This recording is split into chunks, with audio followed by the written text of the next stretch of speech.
नमस्कार दोस्तों, समस्याएं आपकी समाधान हमारा के YouTube चैनल में मैं जतिन सहगल आप सभी लोगों का स्वागत करता हूं। दोस्तों, आप में से बहुत सारे लोगों ने बोला था कि आप हमें यह बताइए कि रत्नों का क्या महत्व है और हमें रत्न कब पहनना चाहिए, क्योंकि बहुत सारी भ्रांतियां दोस्तों फैली हुई हैं रत्नों के बारे में।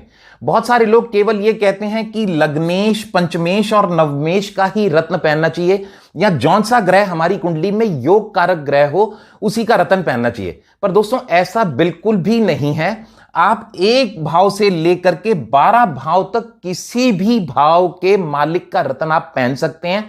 केवल उसमें सबसे पहले कुंडली में आंकलन करना यह जरूरी होता है कि उसका स्टार लॉर्ड, सब लॉर्ड, सब लॉर्ड कॉम्बिनेशन क्या बताता है।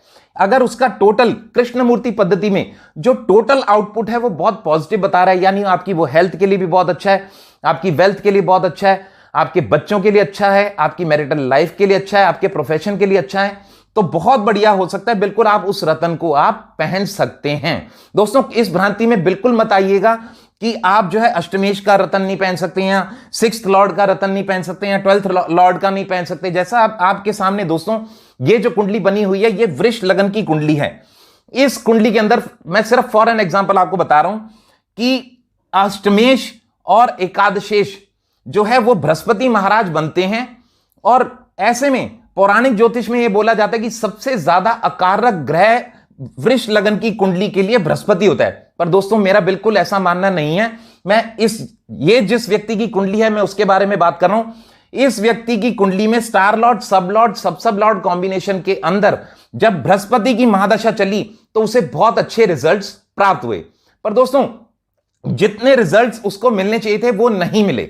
आखिर में मैंने उसको पुखराज पहनवाया तो देखा कि वो प्रभाव जो है कुंडली में बढ़ गया। अब मैंने क्यों पहनवाया उसको, ये भी एग्जांपल बताऊंगा, उससे आपको एक आइडिया लग जाएगा कि कब हमें रत्न पहनना चाहिए। दोस्तों, सबसे बड़ी बात है, कोई भी हमारी ओवरऑल हॉरोस्कोप के अंदर मैक्सिमम एक ग्रह की डिग्री जो है वो 30 जाती है, क्योंकि टोटल अगर हम 12 भाव से मल्टीप्लाई करें तो 360 पृथ्वी 360 डिग्रीज 30-30 डिग्री में हमने डिवाइड किया तब जाकर के बनता है। यानी एक हाउस में एक प्लैनेट की मैक्सिमम डिग्री 30 होती है। जब भी कोई ग्रह, वैसे इसमें ऑड और इवन में माना जाता है तो वो थोड़ा कुछ लोगों को समझने में डिफिकल्टी हो जाती है कि ऑड राशियों में 0 से 6 डिग्री में जो है वृद्धावस्था वाला माना जाता है, और इवन राशि में 0 से 6 डिग्री वाला बाल अवस्था में माना जाता है। बट टोटल वाइस वर्सा एक ही बात आएगी। इसलिए मैं आपको सिंपली बताने के लिए बता रहा हूं कि फल हमें कब कम मिलता है। यानी जब भी कोई ग्रह 0 से 6 डिग्री के अंदर होता है वो या तो जो है मृतावस्था का होगा या बाल अवस्था का होगा, तो ऑब्वियसली उसका फल हमें प्राप्त नहीं होगा। इसके अलावा दोस्तों, जब 6 से 12 डिग्री में होगा, ऑड इवन के अनुसार ही बता रहा हूं, जब भी कोई ग्रह 6 डिग्री से 12 डिग्री के बीच में होगा तो वो या तो कुमार अवस्था में होगा या वृद्धावस्था में होगा। केवल 12 से 18 डिग्री में जो प्लैनेट होगा दोस्तों वो युवावस्था के अंदर होता है। वो प्लैनेट यानी पूर्ण बल वो देता है, उसके अंदर पूरा बल होता है। इसके अलावा दोस्तों, जब भी कोई प्लैनेट 18 डिग्री से 24 डिग्री में होता है तो वही वाली बात आ जाएगी कि वृद्धावस्था या कुमार अवस्था, ऑड इवन राशि के अनुसार। और इसी प्रकार दोस्तों 24 से 30 डिग्री में जो होता है ऑड इवन राशि के अनुसार बाल अवस्था या मृतावस्था के अंदर आता है। तो दोस्तों, सबसे पहले जब कभी भी हमने किसी को कोई रत्न क्यों पहनाया जाता है, यानी उसकी आवश्यकता क्यों होती है, वो इसी वजह से होती है। यानी जब कभी आपके ओवरऑल हॉरोस्कोप में आप देखें कि कोई प्लैनेट बहुत अच्छे नक्षत्र में है, कृष्णमूर्ति पद्धति ही हमें केवल बता सकती है कि उसका स्टार लॉर्ड, सब लॉर्ड, सब लॉर्ड कॉम्बिनेशन क्या बताता है। अगर हमें यह पता चलता है कि भाई, फॉर एन एग्जांपल, मैंने इस कुंडली के बारे में ही बात करी, अब इसमें हमें पता चला बृहस्पति की महादशा मिली और बहुत अच्छे नक्षत्र में हमें दिख रहा था, उसको अच्छा फल भी मिलना शुरू हुआ, पर जितना वो एक्सपेक्ट कर रहा था उतना नहीं मिल रहा था। उसका रीजन, क्योंकि वो 29 डिग्री का ये ग्रह है। 29 डिग्री का होने के कारण 24 से 30 डिग्री के लेवल में वो आता है, तो वो मृतावस्था में मान सकते हैं या बाल अवस्था में मान सकते हैं, अकॉर्डिंग टू द जो राशि पड़ती है, ऑड या इवन।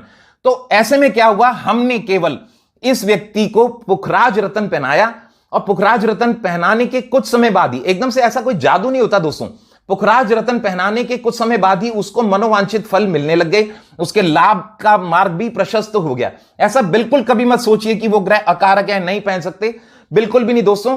आज की डेट में आपको धन की बहुत ज्यादा आवश्यकता होती है, ये जब पौराणिक ज्योतिष में जो है ना इन चीजों को इतना महत्व नहीं दिया गया था, तो जैसे ही उस व्यक्ति को ये रत्न पहनाया तो वो ऑब्वियसली उसके लिए बहुत अच्छे लाभ के मार्ग प्रशस्त होते चले गए और उसको मनोवांछित फल भी मिलने लगे। तो दोस्तों, हमें जब कभी भी सबसे पहले यह चेक करा लेना चाहिए कि हमारी कुंडली के अंदर ओवरऑल में कौन सा ग्रह हमें शुभ फल देने वाला है। यदि वो शुभ फल देने वाला ग्रह 12 से 18 डिग्री में है तो हमें रत्न पहनाने की आवश्यकता नहीं है। बट फॉर एन एग्जाम्पल वो 12 से 18 डिग्री के बीच में युवावस्था का है, पर या तो वो नीच का हो गया, नीच का होने से क्या हो जाता है कि बल कम हो जाता है, षड बल में उसका बल कम हो जाता है, तब रत्न पहनाना पड़ेगा।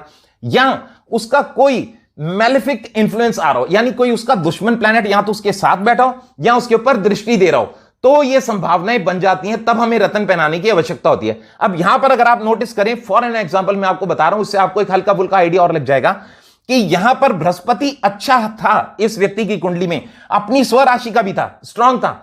हम एक बार को चलो रत्न नहीं पहनाते, उसको बल मिल गया, 29 डिग्री का है, चलो इस वजह से हम पहनाना चाहते थे, बट इसके साथ साथ उसके ऊपर मैलेफिक ग्रह का इंफ्लुएंस भी था, यानी राहु महाराज यहां से 5वीं दृष्टि से उसको देख रहे थे, तो हमें रत्न पहनाने की आवश्यकता पड़ी। इसके अलावा दोस्तों, यदि ये राहु गुरु के साथ होता तो भी हमें रत्न पहनाने की आवश्यकता पड़ती।